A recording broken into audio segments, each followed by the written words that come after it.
Hello students, तो स्वागत है आपका फिर से हमारे चैनल जीनियस माइंड पर। अगेन आपके लिए कुछ नए इंपॉर्टेंट चीज़ें लेकर आए, इंपॉर्टेंट क्वेश्चंस की वीडियोस। जैसे कि आपका यूनिट टेस्ट नज़दीक आ गया है तो आपको रिवाइज करने के लिए भाई कम से कम 1 महीना तो चाहिए। इसीलिए इंपॉर्टेंट क्वेश्चन की वीडियो सीरीज चालू हो चुकी है, जिसमें हम साइंस 1 के पैटर्न को कवर कर रहे हैं और साइंस 2 के पैटर्न को कवर किया जाएगा, और उसके साथ साथ अलजेब्रा एंड ज्योमेट्री की भी वीडियोज़ आएंगी।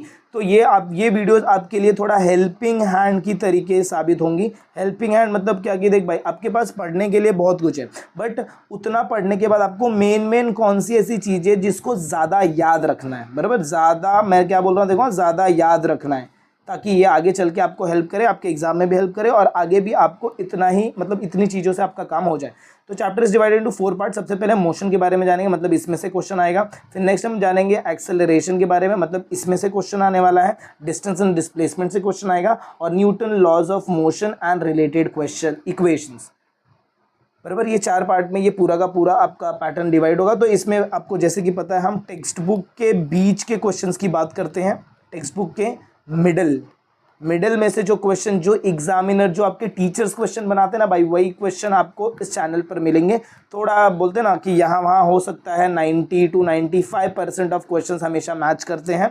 आज तक का रिकॉर्ड है कि 90 to 95% जो क्वेश्चंस हैं, जो मैं आपको बता दूंगा टेक्स्ट बुक के बीच से, वो आपको similarly same to same exam में मिल जाएगा। कुछ 10-5% ऐसे क्वेश्चंस रहेंगे जो थोड़े इन डेप्थ जाकर वो पूछ लेते हैं, नहीं तो कभी कभार ऐसे बहुत बेसिक से क्वेश्चन। याद रखना, जो बेसिक क्वेश्चन है ये आपको मास्टर की में मिल जाएगा, तो उसका डिस्कशन उतना नहीं होगा, क्योंकि वो बेसिक क्वेश्चन है, वो तुम वैसे भी पढ़ने वाले हो। ऐसे क्वेश्चंस जो आपको नहीं पता है कि हाँ इससे भी क्वेश्चन बना के पूछा जा सकता है, वो आपको यहाँ पर बताएंगे। तो चलिए स्टार्ट करते हैं वीडियो के साथ।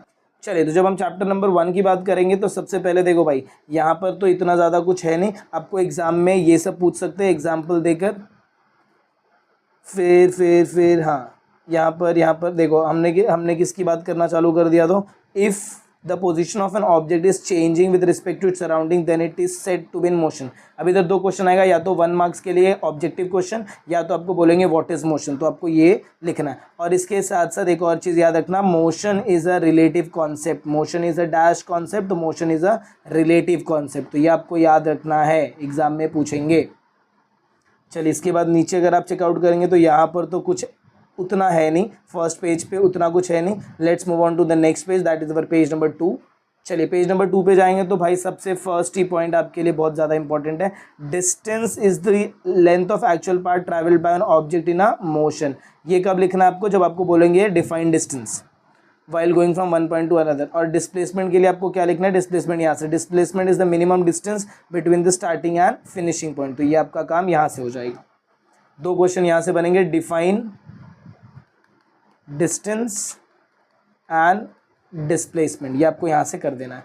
इसके बाद ये डायग्राम्स आपको दिखाएंगे, देखो यहाँ पर ये एग्जांपल देंगे। If a car starting from point P goes to point Q, ये पॉइंट पी से पॉइंट क्यू गई and then returns to point P, how much distance has it travel. तो डिस्टेंस कितना है, देखो भाई 360 ये गई, यहाँ से ऐसे 360 गई, और यहाँ से ये आई तो 360 आई, मतलब टोटल डिस्टेंस इसका कितना हो जाएगा 720। और डिस्प्लेसमेंट कितना होगा 0, क्यों, क्योंकि इसने अपने पोजीशन को चेंज नहीं किया ना। डिस्प्लेसमेंट तो हम पोजीशन के रिस्पेक्ट में बोलते हैं, पोजीशन नहीं चेंज किया। सिमिलरली ये भी ऊपर वाले क्वेश्चन का भी सेम है, यहाँ पर आपको क्वेश्चन दिया है फर्स्ट और क्वेश्चन, ये आपको एग्जाम में पूछ सकते हैं। अभी यहाँ पर आपको स्टेटमेंट क्या दिया, देखो, even if the displacement of an object is 0, अगर डिस्प्लेसमेंट क्या है 0 है, then the distance traversed it may not be 0। Distance कभी भी 0 नहीं होगा, डिस्प्लेसमेंट 0 हो सकता है। तो यहाँ से आपको ये स्टेटमेंट समझने को मिलता है। फिर वेक्टर्स एंड स्केलर्स की बात करेंगे। विच ऑफ द क्वांटिटीज, ये आपको याद रखना है। वेक्टर का मतलब क्या होता है, जिसके पास मैग्नीट्यूड भी है प्लस डायरेक्शन भी है, ये याद रखना। और स्केलर का मतलब क्या होता है, जिसके पास सिर्फ मैग्नीट्यूड है। अगर हम यहाँ पर बात करें तो distance, speed, velocity and time and displacement are scalar and which are vector. तो इसमें से जो डिस्टेंस है ये स्केलर है, ये जो डिस्टेंस हो गया, हाँ displacement is related with direction, distance के साथ speed, distance and speed are scalar quantity and time is also scalar quantity. Velocity की बात करें और डिस्प्लेसमेंट की बात करें तो वेक्टर क्वांटिटी। अब यहाँ पर ये आपके लिए कुछ ज़्यादा इंपॉर्टेंट है। सबसे पहला तो स्पीड का फॉर्मूला याद रहना चाहिए, फिर यहाँ पर द डिस्टेंस, ये आपका वेलोसिटी का फॉर्मूला हो जाएगा। Unit time can be 1 second, 1 minute और 1 hour. If large units are used 1 year can also be used as unit of time. तो एग्जाम में तुमको पूछेंगे 1 year is a unit is also, या फिर 1 year can also be use as unit of time, yes it is. या फिर आपको exam में बोलेंगे टाइम को मेजर करने के लिए क्या क्या यूज़ करते हो, तो टाइम को मेजर करने के लिए यूज़ करते हैं सेकेंड, सेकेंड के बाद होता है उससे बड़ा मिनट, उससे बड़ा होता है आवर, उससे बड़ा होता है डे, और इससे बड़ा होता है ईयर, बराबर। ये सारी चीज़ें आप टाइम को मेजर करने के लिए यूज़ कर सकते हो, तो यहाँ से भी आपको क्वेश्चन मिलेंगे। नेक्स्ट आगे देखें तो ये वाले पैटर्न को अगर मैं चेक करूँ तो यहाँ पर क्या बोला, देखो the unit of speed and velocity are the same in SI system, the unit is metre per second while CGS system centimetre. ये याद रखना, पॉइंट नंबर 1 इंपॉर्टेंट।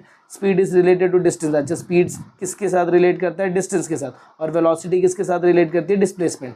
तो आप ऐसे S D and V D ऐसे आप याद रख सकते हो। If motion is along a straight line, the value of speed and velocity are the same, otherwise they can be, velocity is the displacement that occurs in unit time। Velocity का देखो आपको इधर फॉर्मूला दिया, velocity is a displacement that occurs in unit time. तो इसके अंदर जो जो पॉइंटर्स मार्क कर रहा हूँ इसमें से ही आपको क्वेश्चन मिलेगा। Let's move on to the next page. चलो ये पेज ना, ये पेज पे आपको ज़्यादा कुछ नहीं याद रखना, आपको डायरेक्टली इधर आ जाना है। It is clear from the about that velocity depends on speed as well as direction and that velocity changes by. तो सबसे पहला आपका काम क्या रहेगा भाई, देखिए जो वेलोसिटी डिपेंड्स ऑन किसके ऊपर, speed as well as direction के ऊपर डिपेंड करता है। Changing the speed while keeping the direction same, changing the direction while keeping the speed same, changing the speed as well as the direction। I hope आपको इस page से इतना समझ में आएगा कि ये आपको इतनी चीज़ें याद रखनी है, बस बाकी इस पेज पे कुछ नहीं है। नेक्स्ट पेज पे चलेंगे तो यहाँ पर क्या बोला है, uniform and non uniform linear motion. इतना कुछ डिस्कशन डिटेल में नहीं होगा, सिर्फ यहाँ पर आपको इतना याद रखना है, if an object covers unequal distance in equal interval of time it is said to be moving with non uniform. अगर अनइक्वल डिस्टेंस है, अनइक्वल डिस्टेंस इक्वल टाइम में, अनइक्वल डिस्टेंस इक्वल टाइम में, तो इसे हम क्या बोलेंगे भाई, तो नॉन यूनिफॉर्म स्पीड बोलेंगे। क्या बोलेंगे, नॉन यूनिफॉर्म स्पीड। और प्लस इसका आपको यहाँ से एग्जांपल याद रख लेना है, बस बात खत्म हो गई। If an object covers equal distance in equal interval time it is said to be, ये यूनिफॉर्म मोशन का है, यूनिफॉर्म स्पीड। ये याद रखना, जहाँ पर भी आपका यूनिफॉर्म वर्ड यूज होगा उस क्वेश्चन में दो चीज़ें हमेशा इक्वल और इक्वल वर्ड मिलेगा। देखो इधर मिल रहा है equal distance in equal time, बराबर। और अगर आपका नॉन यूनिफॉर्म रहेगा, क्या बोला मैंने, नॉन यूनिफॉर्म रहेगा, तो यहाँ पर एक अनइक्वल रहेगा और फिर जाके एक आपका क्या रहेगा, इक्वल रहेगा। तो जैसे ये वाला देख लो, ये वाले में हमने अभी बात किया, देखो ये यहाँ पर क्या बोला, अनइक्वल दिख रहा है, अनइक्वल डिस्टेंस। आई होप आपको यहाँ दिख रहा होगा अनइक्वल डिस्टेंस, और यहाँ पर फिर क्या बोला, देखो इक्वल टाइम। तो ऐसे करके आप याद रख सकते हो, बस बाकी इस पेज पे कुछ नहीं है। कभी कभार आपको ना ये जो चार्ट दिख रहा है, ये चार्ट दिखाकर वो पूछेंगे कि इक्वल इंटरवल है कि नहीं है, तो वो आप कैसे बताएंगे, यहाँ पर आप चेकआउट करिए डिस्टेंस कितने हिसाब से चेंज हो रहा है, कितने हिसाब से चेंज हो रहा है, मतलब क्या कि देखो ये जो डिस्टेंस है ये 0 to 20, फिर 20 to 40, फिर ये मतलब 20 से इंक्रीज़ हो रहा है। अगर मैं 20 बढ़ाऊँ तो 60 + 20 80, 80 + 20, तो यूनिफॉर्म है। और यहाँ पर आधे घंटे से बढ़ रहा है, 5 आधा घंटा मतलब 30 मिनट्स, फिर 30 मिनट, फिर 30, फिर 30, फिर 30, फिर 30, मतलब ये लोग क्या है, इक्वल है, और ये भी इक्वल है, मतलब ये कैसा मोशन रहेगा, तो यूनिफॉर्म मोशन रहेगा। इसको चेक करो तो ये 0 से 18, 18 से 36, 42, 70, 95, ये अनइक्वल मोशंस हैं। क्यों, क्योंकि ये वैल्यूज़ इक्वल नहीं है। इसको चेक करो 14 2 28, 14 3 42, 14 4 56, 14 5 70, ये भी क्या रहेगा भाई, तो इक्वल रहेगा। इसका मतलब क्या कि अकबर जो डिस्टेंस कवर कर रहा है वो नॉन यूनिफॉर्म है। क्या है, नॉन यूनिफॉर्म है। और एंथनी और अमर जो डिस्टेंस कवर कर रहा है ये कैसा डिस्टेंस है, तो यूनिफॉर्म डिस्टेंस कवर कर रहा है। चलिए आगे मूव करेंगे, नेक्स्ट पेज देखेंगे तो नेक्स्ट पेज में आपको सिर्फ ये याद रखना है, acceleration, the rate of change of velocity is called as acceleration, और acceleration is equal to change in velocity upon time if initial velocity u. ये इतना कुछ आपको नहीं याद रखना है, यहाँ से आपको सिर्फ ये फॉर्मूला चेक कर लेना है, a is equal to v minus u upon t, और ये फर्स्ट स्टेटमेंट सेकंड स्टेटमेंट पढ़ना है। इसमें भी सेम है, velocity changes by equal amounts in equal interval of time then it is uniform acceleration, and velocity changes unequal and equal word दिख गया, मतलब ये नॉन यूनिफॉर्म रहेगा। बस इतना सा ही याद रखना है। चलो इधर देख लो, इसकी बात करें, when an object is at rest in the beginning of motion what is it's initial velocity, तो इसका इनिशियल वेलोसिटी क्या रहता है, 0। इनिशियल वेलोसिटी नोट करते हैं यू के साथ। When an object comes to rest at the ends of it motion then what is its final velocity. जब अभी देखो come to at rest, rest मतलब वो एकदम रेस्ट पर आ गया, तो यहाँ पर फाइनल वेलोसिटी भी क्या हो जाएगा, 0 हो जाएगा। अगर ये रेस्ट वर्ड ये यूज़ नहीं करते तो वो कभी रुकेगा ही नहीं, रुकेगा ही नहीं तो उसका फाइनल वेलोसिटी आएगा ही नहीं।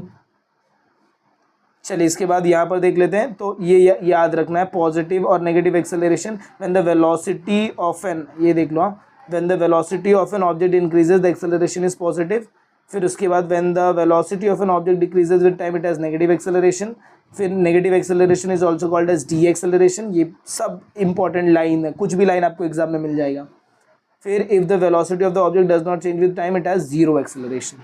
आई होप आपको इतना समझ में आया कि हमने क्या कैसे सॉल्व आउट किया, चीज़ें समझ में आई। ये इस पेज पे इतना इंपॉर्टेंट पॉइंट है, इसी को आपको क्या करना है, बार बार रिवाइज करना है। चलिए इसके बाद अगर हम नेक्स्ट देखेंगे तो यहाँ से आपको सिर्फ एक वर्ड याद रखना, that is an object in uniform motion covers equal distance equal time दस द ग्राफ। इसका जो ग्राफ रहेगा, यूनिफॉर्म मोशन का जो आपका ग्राफ होगा वो कैसा रहेगा भाई, तो स्ट्रेट लाइन रहेगा। कैसा रहेगा, स्ट्रेट लाइन रहेगा, बराबर। इसके बाद नेक्स्ट इस तरह आएंगे, द डिस्टेंस चेंजेस यूनिफॉर्मली दस the bus is having non uniform motion. Non uniform motion का स्ट्रेट लाइन आएगा क्या, नहीं। उसका जब आप ग्राफ बनाएंगे तो सपोज अगर मैं आपको यहाँ पर ग्राफ बताऊँ, सपोज ये यूनिफॉर्म मोशन का ग्राफ बता रहा हूँ मैं, तो ये लाइन ऐसे जाएगी। बट अगर ये सेम ग्राफ को मैं नॉन यूनिफॉर्म मोशन का बताऊँगा तो ये लाइन कुछ ऐसे भी जा सकती है, क्योंकि टाइम कैसे भी चेंज हो रहा है। चलिए आगे देखते हैं ये वाले पैटर्न पे। यहाँ पर कुछ है, यहाँ पर with the help of graph how will you determine the distance covered by the train between 2 and 4 hours। 2 इधर है, 4 इधर है। अब इसका मुझे क्या निकालना भाई, तो क्या निकालना है, देखो डिस्टेंस निकालना है। क्या निकालना है, डिस्टेंस निकालना है। अभी डिस्टेंस के लिए क्या रहेगा, ये आपका वेलोसिटी, ये आपका टाइम है। तो आप क्या करिए, वेलोसिटी अपॉन टाइम क्या होगा, एक्सेलरेशन, और डिस्टेंस अगर आप कवर करने जा रहे हैं तो यहाँ से आपको कैलकुलेट करना पड़ेगा 1 kilometre per hour, sorry 10 kilometre per hour. 10 kilometre अगर पर आवर है तो यहाँ से यहाँ जाने में कितना टाइम लग रहा है, 1-2। वैसे ही आपको यहाँ से भी कैलकुलेट करना पड़ेगा। तो ये आप मास्टर की में चेकआउट कर लेंगे तो यहाँ के ये क्वेश्चंस आपको मिल जाएंगे। बस इस पेज पे इतना ही था। चलिए ये वाला देख लीजिए, velocity time graph for uniform acceleration. Uniform acceleration की बात करेंगे तो प्रॉपर ऐसा डायरेक्शन बनेगा। अच्छा, अब इसमें भी आपको कुछ पॉइंटर्स याद रखने हैं। First point, the velocity changes by equal amount in equal interval दस यूनिफॉर्मली मोशन। फिर for all uniformly accelerated motion the velocity time graph is a straight line. अभी यूनिफॉर्म है, ये देख बता तू मेरे को, यूनिफॉर्म है तो स्ट्रेट लाइन ही रहेगा ना, क्या बात करते हैं ये लोग। नॉन यूनिफॉर्म के लिए क्या रहेगा, मे हैव एनी शेप, बराबर। अभी तो मैंने पिछले वाले इसमें बताया कोई भी शेप हो सकता है, depending on how the acceleration changes with time. Done done done. यहाँ पर कुछ है, यहाँ पर कुछ है, यहाँ पर कुछ नहीं है, बस। इसके बाद फिर इधर आ जाते हैं, equation of motion using graphical method. This relate the displacement, velocity and acceleration and time of an object moving along a straight line. याद रखना सारा का सारा काम किस पे हो रहा है भाई, तो स्ट्रेट लाइन पर हो रहा है। तो आई होप आपको ये वीडियो समझ में आई रहेगी। आपको ये समझ में सारे के सारे इंपॉर्टेंट क्वेश्चन समझ में आ रहेंगे कि कैसे इंपॉर्टेंट क्वेश्चंस का हमने डिस्कशन आउट किया है। तो ये पार्ट 1 की वीडियो है। इसके बाद आपको मिल जाएगा इसका पार्ट 2। क्योंकि ये चैप्टर काफ़ी बड़ा है, तो पहले आप पार्ट 1 अच्छे से कर लीजिए, फिर पार्ट 2 के लिए वेट करिए। पार्ट 2 इसके बाद जस्ट तुरंत ही आ जाएगा। तो आई होप आपको ये सारे के क्वेश्चन सारे के सारे इन टेक्स्ट बोलते हैं ना, इन टेक्स्ट मतलब टेक्स्ट बुक के बीच के क्वेश्चन समझ में आ रहेंगे कि हर एक लाइन पे, हर एक स्टेटमेंट पे कैसे क्वेश्चंस बन सकता है। तो अगर आपको वीडियो पसंद है, अगर आपको ऐसा लग रहा है कि ये यहाँ पर इंटरेस्टिंग चीज़ें चल रही हैं, तो मेक श्योर आप वीडियो को ज़्यादा से ज़्यादा अपने फ्रेंड्स के साथ शेयर कर रहे हैं। और अगर आप चैनल पर नए हैं तो चैनल को सब्सक्राइब करना ना भूलें। मिलते हैं अगले वीडियो में इसके पार्ट 2 के कंटिन्यूएशन के साथ।